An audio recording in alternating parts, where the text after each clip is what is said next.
Hello, Zalto Live listeners.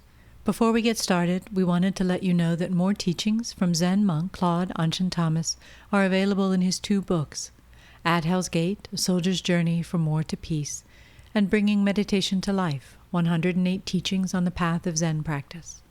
Both are available wherever books are sold, and all proceeds go to the Zalto Foundation, dedicated to promoting nonviolence, awareness, and positive change.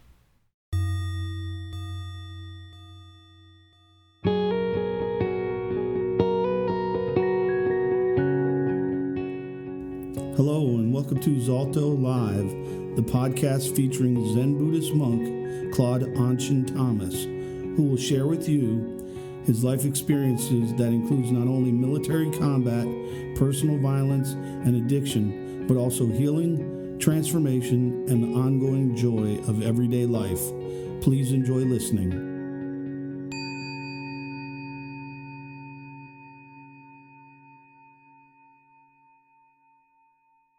So I will shortly introduce myself.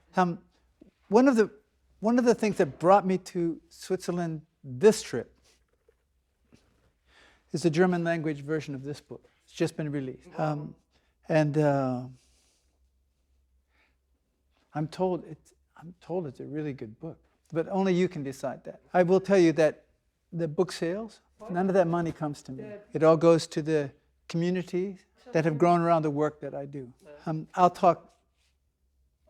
At some point I'll talk a little bit about the book, but I'm not here to read from the book. That's much too boring.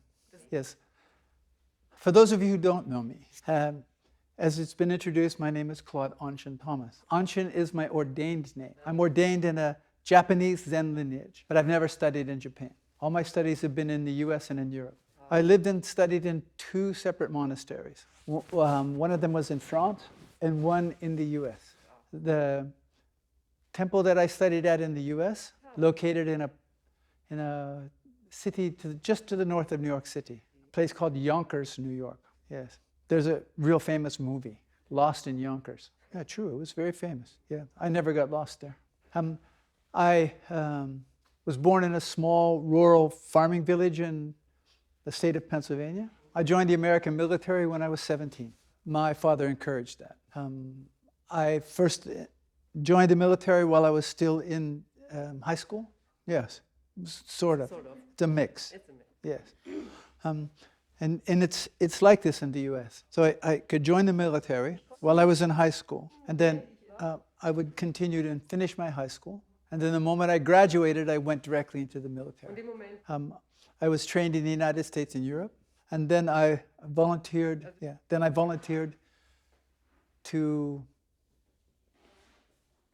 joined the fighting forces in Vietnam. Yes, I was a combat soldier in Vietnam for 1 year. Then I was injured very seriously and spent the remaining of my military service in the hospital. When I was discharged from military hospital, I was discharged with two serious dependencies. Violence being the first, narcotics being the second. The solution to all of my conflicts was violence. So when I look at my life, I see my life in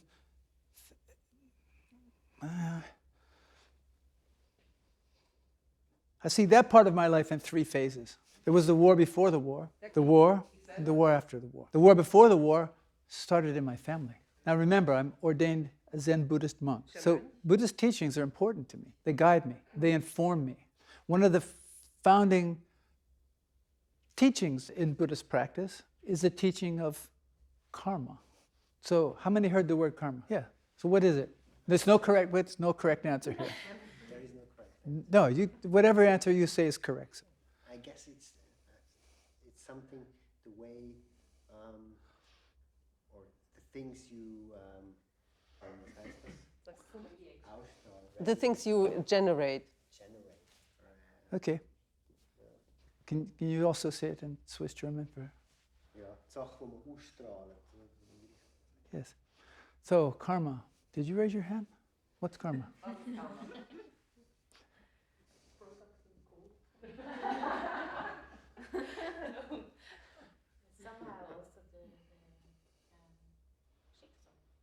Like, yeah, a form of a destiny. Okay. 40% correct. 39% correct. Karma. Karma. Is a law of cause and effect. It's a bit like chaos physics. Actually, it's quite easily defined in the terms of chaos physics. For every action is a consequence. We simply cannot know when that consequence will manifest itself or to what degree. The other aspect of Buddhist practice that's so important to me is the teaching of no separate self. So within me exists all past family generations. Not just me, but you. All of us. Yes? So this striving for autonomy, this striving for independence, often fails to acknowledge this point. So, in me, my mother and my father, my grandmother and my grandfathers, my great-grandmothers and great-grandfathers, these family generations throughout space and time, they all live in me. My failure to acknowledge that guarantees that I will repeat these family stories, whether they are known to me or unknown. Yes. So what's passed on to me is not only physical DNA, because as I am, I represent them. I am an accumulation of all of that was passed on to me. But also I am a composite of their mental, psychological, and spiritual DNA. And that we ignore that. We don't pay any attention to that. That's problematic.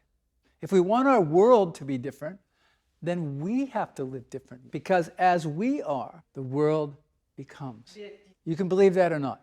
I'm indifferent to it. But because of my experience, I understand the unwavering truth of that. That's why living the life that I live makes so much sense to me. Because I can see the consequence of not waking up. Why did I join the military? Well, my father was a soldier before me. My grandfather before him. My great-grandfather before him. One fought in the First War. Let me back up. One fought in the Second War, my father. My grandfather fought in the First War. And my great-grandfather fought in the war with Spain. In the US, we call it the Spanish-American War. In Spain, they call it something different. See, it's a matter of perspective. That karma that we have inherited shapes the way we view the world. If we want the world to be different, we have to be the change that we want to see in the world. As a young man, I had really no sort of stance, position, or view of the world. I was only fueled by the karma I inherited, not only from those family generations, but the society and culture of which I was a part of. Joining the military. I read the books, I saw the films, these heroic things. It's not the truth. It really isn't the truth. War is not only waged in far-off places. War is not only waged in Vietnam, in the Sudan, in the Ukraine, in other places in Africa, in Syria, in Thailand, in Burma, in India, in the United States. It's not waged only in these places. The roots of war, violence and suffering, they exist in us. If we want the world to be different, we need to wake up to that. So this is only I've only begun to come out into public again. We at the Zolto Foundation, at the Magnolia Zen Center, we went online. And we still maintain an online presence. So every Thursday, every Saturday, we have formal sitting meditation, followed by some recitations online.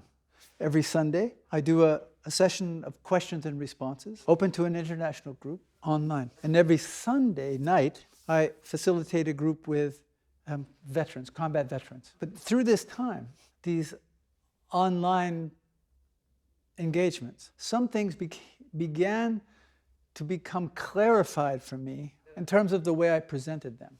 Meditation. What's meditation? What's the present? Can you, now? Are you, okay, so what's the most important thing in your life? Okay? What's the most important thing? Oh, I have to do with people I don't know, so. What's the most important thing in your life? Your cat. Oh, I love cats. I'm going to do an exercise with you. And I want you to imagine that you're in my skin. So what's going to happen is Kenshin will cover my nose and mouth with her hand. When I ask her, I will tap on her hand when I need her to move it.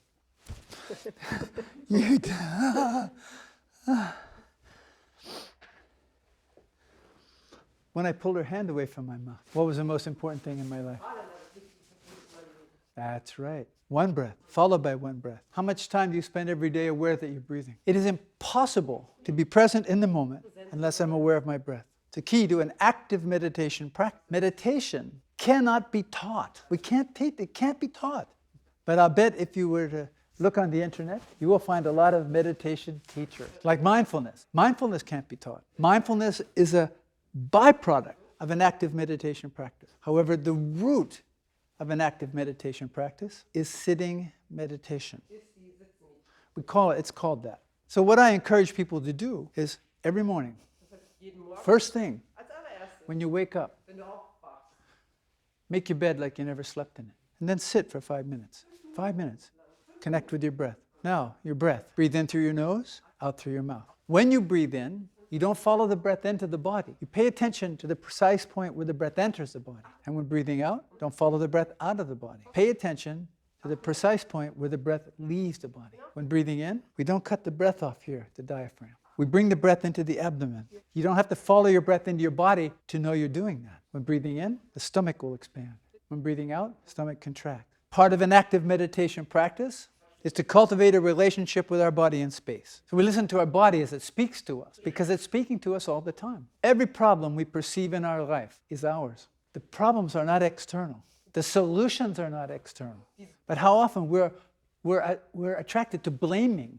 All wars, they begin in this way. I want what you have.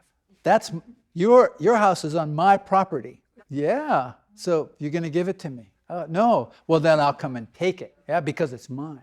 See, this is the Buddhist teachings. Selfish desire, the causes of suffering, selfish desire and craving, backed by ignorance. Because when I get your property, it's not enough. I need the next one. The solution isn't in more money. It isn't in more things. They don't really make me happy.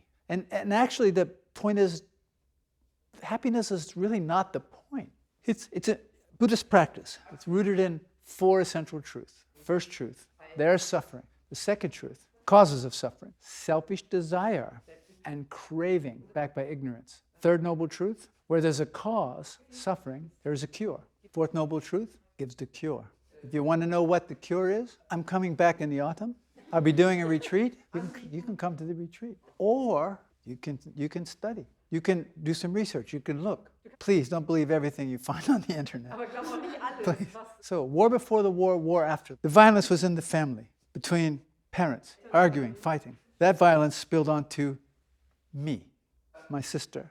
War before the war. So, as I was being influenced by the community I was a part of, the family, it was shaping the way that I saw the world. It was shaping the way that I interacted with the world around me. See, there was no I to make those decisions. As I became is not my parents' fault. It's just the natural process of how the world develops. So 2 kinds of karma. That which I inherit and that which I create. If I want the world to be different, I need to wake up to the karma which I have inherited.